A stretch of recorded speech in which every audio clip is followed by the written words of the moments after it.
장애인 문화복지신문 제450호 제16면 기사입니다. 한국장애인고용공단 장애대학생 메타버스 채용설명회 참여기업 모집. 한국장애인고용공단 이사장 이종성 2024년 장애대학생 메타버스 채용설명회 참가기업을 모집한다. 장애대학생 채용설명회는 청년 구직장애인을 위한 양질의 취업 정보를 제공하기 위해 매년 개최되고 있으며 온라인 환경에 익숙한 청년 세대의 참여를 유도하고 기업과 구직자 간 쌍방향 소통이 이루어질 수 있도록 가상과 현실을 결합한 메타버스 플랫폼에서 진행된다.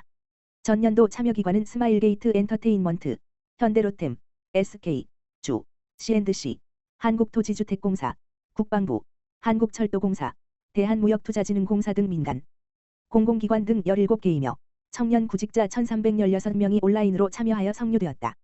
올해도 공공 및 민간 기업은 모두 무료로 참여할 수 있으며 메타버스 채용 설명회를 통해 기업을 홍보하고 청년 구직자와의 1 상담을 통해 우수 인재를 확보할 수 있다.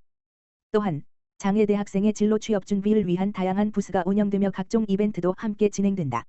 2024년 장애 대학생 메타버스 채용 설명회 참가를 희망하는 기업은 10월 14일 월 한국장애인고용공단 장애인직업능력평가 포털 hub.kid.or.kr/ba를 통해 신청할 수 있다. 한국장애인고용공단 서울대학교 장애인 인식개선 주간 행사 공동 개최. 한국장애인고용공단 이사장 이종성 과 서울대학교 총장 유홍님은 9월 30일부터 10월 4일까지 장애인 인식개선 주간 행사를 개최하였다. 이는 지난 9월 12일 목 장애 친화적 환경 조성을 통한 다양성 가치 실현을 목적으로 체결한 업무 협약의 일환으로 개최되었다. 이번 행사에서는 세상을 바꾸는 작은 시작, 당신의 마음이라는 슬로건과 함께 극단 라하프의 발달 장애인 창작 뮤지컬 드리머스 30분의 9, 한빛 예술단의 시각장애인 클래식 콘서트 1 더하기 우리 2분 20 등 다양한 프로그램이 진행되었으며 장애인 예술가들의 창의성과 재능을 체험할 수 있는 기회를 제공하였다. 또한 장애인 인식 개선을 위한 홍보 및 직업능력 평가 부스를 운영하여 장애인에 대한 이해를 높이고 직업적 기회를 확대하기 위한 프로그램을 제공하였다. 이번 장애인 인식 개선 주간 행사를 통해 서울대학교 직원과 학생들이 함께 참여하여 다양한 목소리가 모였고 장애인과 비장애인 간의 소통과 이해를 증진하는 데 중요한 역할을 하였다. 이번 행사를 통해 장애인 인식 개선을 위한 희망의 메시지를 전달하였으며 앞으로도 사회적 통합을 위한 다양한 프로그램을 시행할 계획이다. 고양시 민원 처리 기간 준수율 99% 넘어. 고양 특례시 시장 이동환의 민원 처리 기간 준수율이 올해 8월 말 기준으로 99%가 넘은 것으로 확인됐다. 고양시 세울 민원 처리 기간 준수율은 7월 99.70%, 8월 99.89%이며 1월부터 8월까지의 누적 준수율은 99.85%이다. 또한 국민신문고 민원 처리 기간 준수율은 7월 98.78%, 8월 99.21%로 나타났으며 1월부터 8월까지 누적 준수율은 98.89%로 나타났다. 세울 민원이란 고양시 등 지자체에서 업무에 사용하는 세울행정 시스템에 접수된 민원을 의미한다. 고양시는 민원을 법정 처리기한 내에 처리할 수 있도록 다양한 방법으로 노력하고 있다.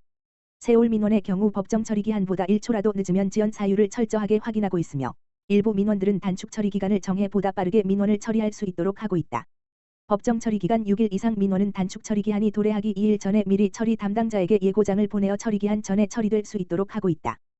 또한 법정 처리 기간 6일 이상 민원 중 단축 처리 기한이 지난 민원에 대해서는 독촉장을 보내어 처리 기한 전에 처리될 수 있도록 하고 있다. 단축 처리일이 경과한 민원에 대해서는 부서장과 담당자에게 자동으로 지연 민원 알림 문자가 발송된다. 국민신문고 민원 역시 처리 기간을 준수하도록 관리를 철저하게 하고 있다. 법정 처리 기간을 초과한 민원 내역은 해당 부서에 알려 법정 처리 기간 내에 처리할 수 있도록 독려하고 있으며 처리 기한이 임박한 민원은 처리 기한 2일 전에 민원 처리 예고 문자를 발송하고 있다. 2024년 7월 기준으로 고양시의 인구 수는 107만 1,802명이며 2024년 8월 16일 기준으로 공무원 수는 3,445명이다. 고양시 공무원 1명이 담당하는 주민 수는 311명이다.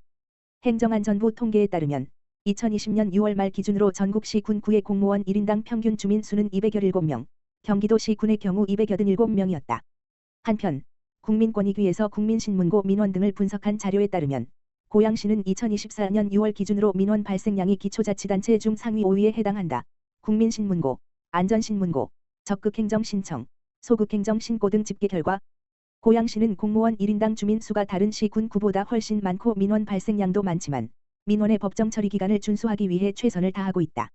22년 장애인 사망률 10만 명당 3,885명으로 국민 전체 사망률의 5.3배. 국회 보건복지위원회 백혜련 의원, 더불어민주당, 경기수원을 이 보건복지부 국립재활원이 24년에 발표한 를 분석한 결과 장애인 10만 명당 3,885명이 사망하는 것으로 나타났으며 전체 국민의 사망률 727명의 약 5.3배인 것으로 드러났다. 비장애인보다 질환 관리가 어려운 특성을 고려하여 장애인의 건강 관리를 위한 대책 마련이 시급하다. 장애인 사망 원인으로는 몇 년간 1순위로 조사됐던 악성 신생물, 암, 이 22년에도 601명으로 가장 높은 순위를 차지했고 전 연령대에 고르게 암이 사망의 주요 원인으로 꼽혔다. 이 순위로는 코로나19 등과 같이 병인이 불확실한 신종질환으로 인한 사망이 396.9명으로 뒤를 이었다. 이처럼 장애인 사망 원인 중 암의 비중이 꾸준히 높지만 국립재활원 제출 자료에 따르면 장애인 암검진 수검률은 22년에는 45.5%에 머물고 있는 것으로 나타났다. 비장애인과 비교하여 암검진 수검률 격차가 벌어지고 있다. 장애인 암검진율이 큰 폭의 변화가 없는 만큼 장애인 암검진 수검 확대를 위한 정부의 다양한 노력이 필요한 상황이다. 또한 사망 원인을 연령별로 자세히 살펴보면 20에 40번지대 장애인들의 고의적 자해가 다른 연령에 높은 것으로 드러났다. 20대 물결표 쌓인 40대 장애인의 정신건강관리에 특별 대책이 필요하다. 정부는 장애인들의 건강관리를 위해 장애인건강법에 따라 2018년 장애인건강주치의 한 차 시범사업을 시작으로 현재 4차 시범사업 중이다.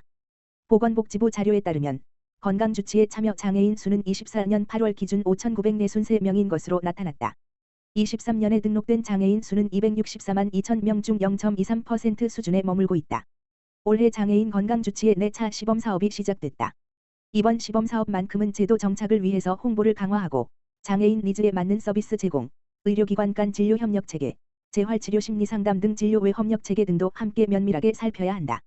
백혜련 의원은 사각지대에 놓여있는 장애인 건강관리를 위해서는 장애인 건강주치 의제가 본 사업으로 정착되어야 한다고 강조하며 사업 홍보와 함께 사업 운영에서 미흡한 점들을 개선해 나가야 한다고 지적했다.